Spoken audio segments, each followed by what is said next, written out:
Manusia juga butuh air untuk minum. Tanpa air manusia akan mati secara fisik.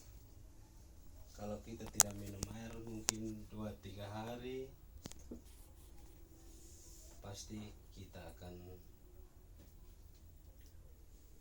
mati. Sementara menahan lapar namun masih tetap mengkonsumsi air, manusia bisa bertahan hidup sampai hingga 8 minggu.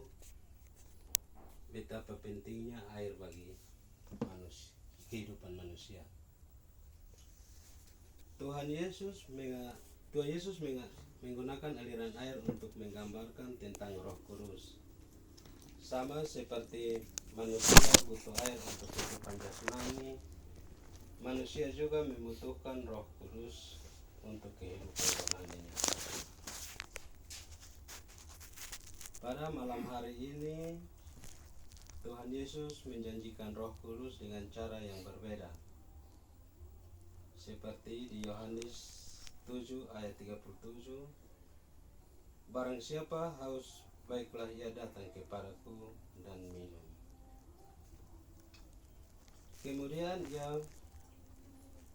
Kemudian ia mengatakan, barang siapa percaya kepadaku seperti yang dikatakan kitab suci, di dalamnya akan mengalir aliran-aliran air hidup.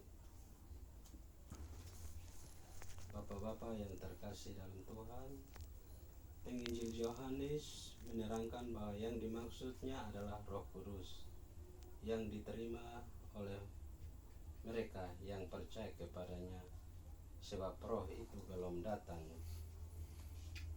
karena belum dimuliakan.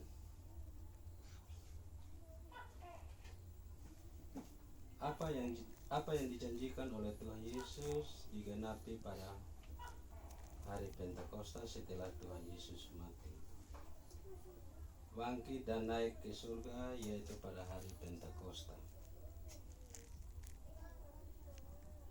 Ketika mereka sedang berkumpul di suatu tempat, tiba-tiba Roh Kudus turun ke atas mereka dan mereka bisa berkata-kata dalam bahasa yang dapat mengerti oleh orang yang datang dari berbagai daerah. Bapak-bapak yang terkasih, Roh Kudus yang menghubungkan orang percaya pada sumber air hidup, yaitu Tuhan Yesus. Tanpa dilahirbarukan oleh Roh Kudus, orang tidak dapat melihat dan masuk ke dalam kerajaan Allah. Roh Kudus yang melahirbarukan seorang sehingga ia dapat mengerti kebenaran, percaya kepada Tuhan Yesus,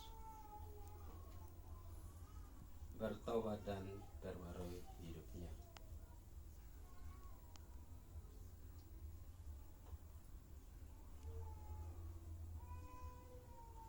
Bapak-bapak yang terkasih dalam Tuhan Yesus, Roh Kudus juga membuat aliran air hidup dan mengalir dari kehidupan orang percaya. Roh Kudus memberi penerangan untuk dapat mengerti firman Tuhan yang hidup di dalam Roh Kudus yang membuat orang-orang percaya dapat menghasilkan buah roh dari kehidupan.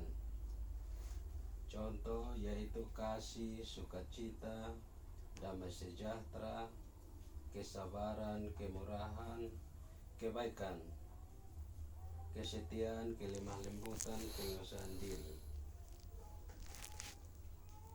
Roh Kudus juga memberikan rupa-rupa karunia sehingga orang-orang percaya kelemah lembutan, penguasaan diri,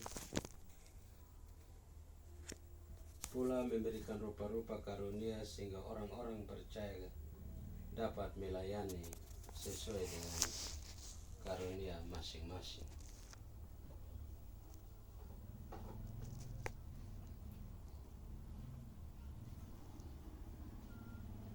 Bapak-bapak yang terkasih dalam Tuhan, Roh Kudus juga membuat orang percaya dapat bersaksi kepada orang-orang lain agar mereka juga menerima aliran air air hidup. Roh Kudus memberikan kepada kuasa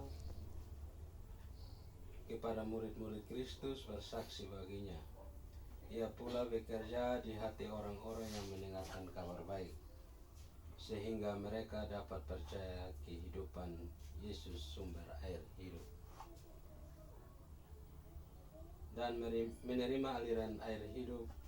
Hubungan dengan sang sumber air hidup itu membuat mereka dapat mengalirkan aliran-aliran hidup berasal daripadanya.